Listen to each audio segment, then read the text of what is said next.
बच्चों आज फैक्टराइजेशन की इस क्लास में हम लोग कुछ नई टाइप के प्रॉब्लम को देखने वाले हैं। लास्ट क्लास भी हम लोगों ने लास्ट क्लास और उससे पहले भी हम लोगों ने कुछ टाइप के प्रॉब्लम को सॉल्व किया है। आज हम लोगों का फैक्टराइजेशन का आखिरी क्लास होगा और 2-3 टाइप के प्रॉब्लम हैं जिसे हम लोग आज ही सॉल्व करेंगे। तो सबसे पहले हम लोग एक सवाल लेते हैं कि if x-2 is a factor of x-2 एक फैक्टर दिया गया है किस फंक्शन का, इक्वेशन का। वो इक्वेशन क्या है, 2x³ - x² और फिर -px - 2। तो आपसे बोला गया फाइंड करने के लिए नंबर 1 पहला फाइंड ये करना हम लोग को कि p का वैल्यू क्या है, और दूसरा ये बोला गया है कि with this value of p factorise the above expression. Factorise करना है हम लोग को, अबव एक्सप्रेशन को कंप्लीटली फैक्टराइज करना है। इसे इक्वेशन को यहाँ p का वैल्यू पुट कर लेने के बाद पूरे इसका जितना फैक्टर होगा सारे फैक्टरों को हम लोग को निकालना है। और ये क्या है, ये एक फैक्टर है इसका। तो हम लोग क्या करते हैं, पहले इस एक्सप्रेशन का कुछ नाम लिख लेते हैं। जैसे कि मान लेते हैं ये fx है, 2x³ - x² - px - 2, और ये क्या है, इसका फैक्टर है। तो पहले हम लोग क्या करेंगे, पुट करेंगे x - 2 को 0, तो x = क्या होगा 2, तो f2 होगा यहाँ पर। तो 2 × 2³ - 2² - p × 2 - 2, ये कितना हुआ 16 - 4 - 2p - 2, ये कितना हो जाएगा 10 - 2p। अच्छा, अब यहाँ पर एक बात को गौर से समझना है हम लोगों को, ध्यान से, कि फैक्टर जब भी कहा जाता था तो हम लोगों के पास रिमाइंडर क्या आता था 0, लेकिन यहाँ पर रिमाइंडर तो 0 नहीं हुआ। तो यहाँ पर ध्यान से समझो कि x - 2 क्या है, एक फैक्टर है। तो जब फैक्टर कह दिया गया है तो इसका मतलब ये 0 ही है। हो सकता है p का वैल्यू 5 आ जाए, तो 5 होने से p को अगर हम लोग 5 यूज़ करेंगे तो क्या होगा 10 - 2 × 5, 10 - 10 क्या हुआ 0। तो हम लोगों को फैक्टर बता दिया गया है, क्योंकि यहाँ पे p अननोन है इसलिए हम लोग को ऐसा लग रहा है कि यहाँ पे वैल्यू 0 नहीं हुआ। तो फैक्टर कैसे हुआ, हालांकि वो फैक्टर कह दिया गया है तो हम लोगों को इसे 0 ही पुट करना है। तो हम लोग क्या बोलेंगे कि फैक्टर ये वैल्यू क्या होगा 0, मतलब ये अगर 0 हुआ तो f2 0 होगा।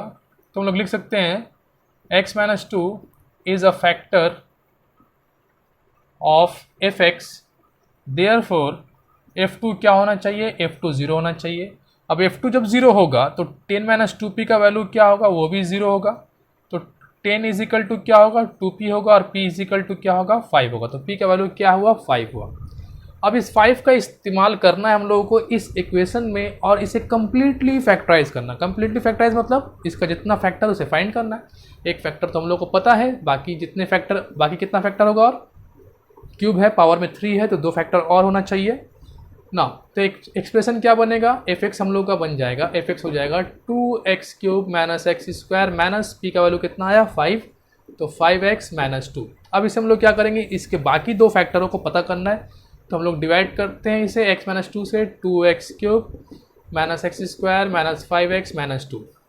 डिवाइड करने का तरीका मैंने बताया आप लोगों को।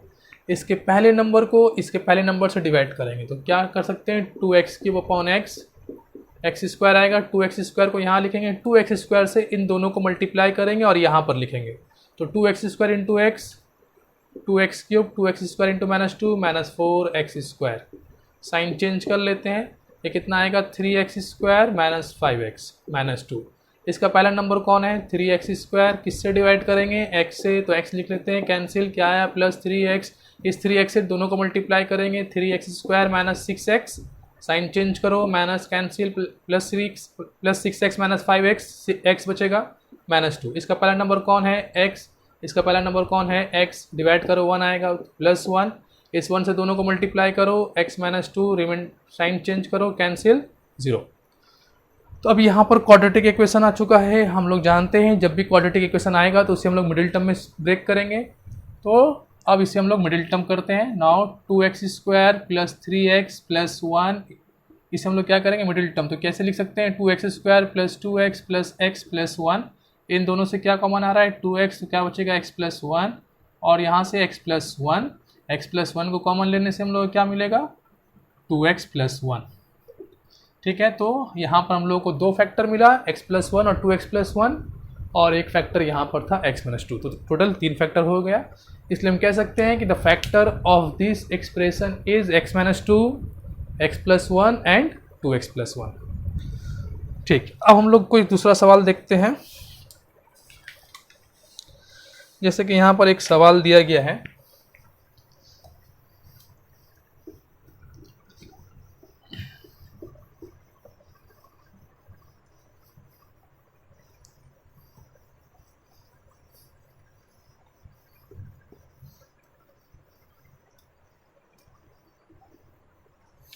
सवाल कुछ इस तरीके का है कि x प्लस टू और x माइनस थ्री, नहीं x minus two and x plus three, yes x minus two and x plus three are factors of, factors है किसका फैक्टर्स है of x cube plus a x square, x cube plus a x square plus b x minus 12।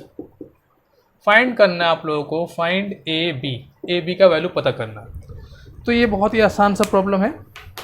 इस तरह के problem को कैसे solve करेंगे ये हम लोग को सीखना है। तो सबसे पहले क्या करते हैं हम लोग, इसका नाम रख लेते हैं f x is equal to x cube plus a x square plus b x minus 12। अब x माइनस टू एक फैक्टर है, तो अगर x माइनस टू फैक्टर है तो हम लोग क्या करेंगे, पुट करेंगे x माइनस टू को 0, तो x इज इक्वल टू क्या आना चाहिए 2, x इज इक्वल टू 2 आया, इसे हम लोग क्या करेंगे यहाँ पुट करेंगे, तो f2 is equal to x cube a x square और x का वैल्यू 2 लेना ना, f2 तो 2 cube plus a into two square plus b into two minus 12, ये कितना हो जाएगा 8 plus 4a plus 2b minus 12। तो ऐसा कर सकते हैं 4a plus 2b minus 4, f2 का वैल्यू आया। अब चूंकि x माइनस टू फैक्टर था तो ये वैल्यू क्या होना चाहिए, 0 होना चाहिए। तो हम लोग लिख सकते हैं कि x minus two is a factor of f x, therefore 4a plus 2b minus 4 is equal to 0। मतलब हम लोग ऐसा कह सकते हैं कि 4a plus 2b is equal to 4।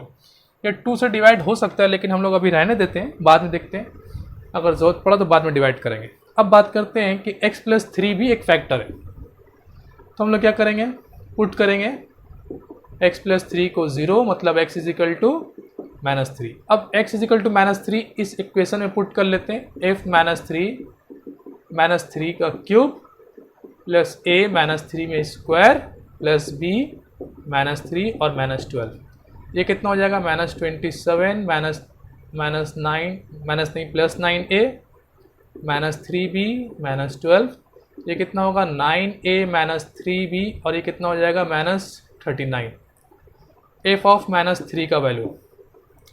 अब चूंकि ये भी एक फैक्टर था x प्लस थ्री भी, तो इसका भी वैल्यू 0 होना चाहिए। हम लोग लिख लेते हैं since x plus three is a factor of f x, therefore 9a minus 3b minus 39 is equal to 0, मतलब 9a minus 3b is equal to 39। अब हम लोग डिवाइड कर ही लेते हैं इसे, तो इसे अगर हम लोग 2 से डिवाइड करते तो क्या आएगा 2a plus b is equal to 2, और यहाँ अगर 3 से डिवाइड करते तो क्या आएगा 3a minus b is equal to 3।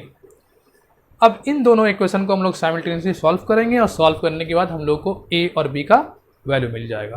तो मेरे ख्याल से इसके बाद आप लोग खुद कर सकते हो। अगला सवाल हम लोग देखते हैं क्या दिया है।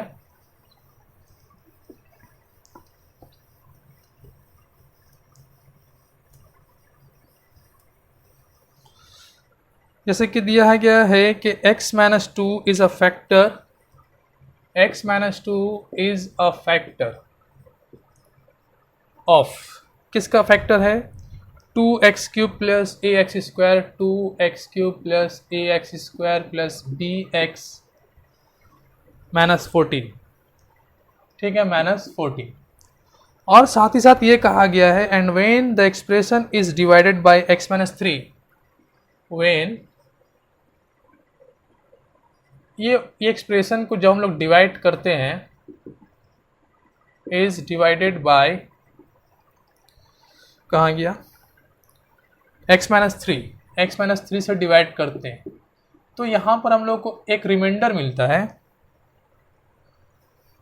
रिमाइंडर कितना मिलेगा हम लोग को, रिमाइंडर 52। ठीक है, तो पूछा गया find the value of a and b, तो फाइंड करना हम लोग को, फाइंड a और b को फाइंड करना। तो यहाँ पर दोनों फैक्टर नहीं है, एक बार x-2 तो फैक्टर ये कह दिया गया है, तो इसका मतलब x-2 के केस में रिमाइंडर क्या लेंगे हम लोग, 0 लेंगे। लेकिन x-3 के केस में हम लोग रिमाइंडर को 0 नहीं ले सकते। x-3 था ना, कहाँ गया, x-2 और x-3, ठीक है। लेकिन x-3 के केस में रिमाइंडर 0 नहीं है, रिमाइंडर 52 है, इसलिए x-3 फैक्टर भी नहीं होगा, क्योंकि फैक्टर के केस में रिमाइंडर क्या था, 0। तो हम लोग करेंगे क्या, यहाँ पर सबसे पहले fx लिख लेते हैं इसे, fx is equal to 2x³ plus ax² plus bx minus 14। x-2 को हम लोग पुट करेंगे 0, तो x का वैल्यू क्या लेंगे हम लोग, 2। तो f2 कितना मिलेगा हम लोग को, f2 is equal to 2 into 2 का क्यूब प्लस a 2 में square plus b into 2 minus 14। ये कितना हो जाएगा, 8 into 2 16 plus 4a plus 2b minus 14। तो ये कितना आएगा, 16 माइनस 14 2, तो 4a प्लस 2b प्लस 2, ये कितना हुआ, f2 का वैल्यू। अब चूंकि x-2 फैक्टर था तो रिमाइंडर को हम लोग क्या लिख सकते हैं, 0, तो ये पूरा वैल्यू किसके बराबर होगा, 0 के बराबर होगा। तो हम लोग लिख सकते हैं since x-2 is a factor therefore 4a plus 2b is equal 4a plus 2b plus 2 is equal to 0। तो 4a plus 2b plus 2 is equal to 0, तो 4a plus 2b is equal to क्या आएगा, -2, और divide करना, divide कर लेते हैं, 2a plus b minus 1, 2 से डिवाइड कर लेने के बाद ये आएगा। दूसरा केस में हम लोग देख रहे हैं कि x-3 को अगर हम लोग पुट करते हैं 0, तो x इज इक्वल टू क्या आएगा, 3, तो x3 को यहाँ पुट कर लेते हैं हम लोग, तो f3 is equal to 2 into 3 cube plus a into 3 square plus b into 3 minus 14। ये कितना हो जाएगा, 27 to 54 plus 9a plus 3b minus 14।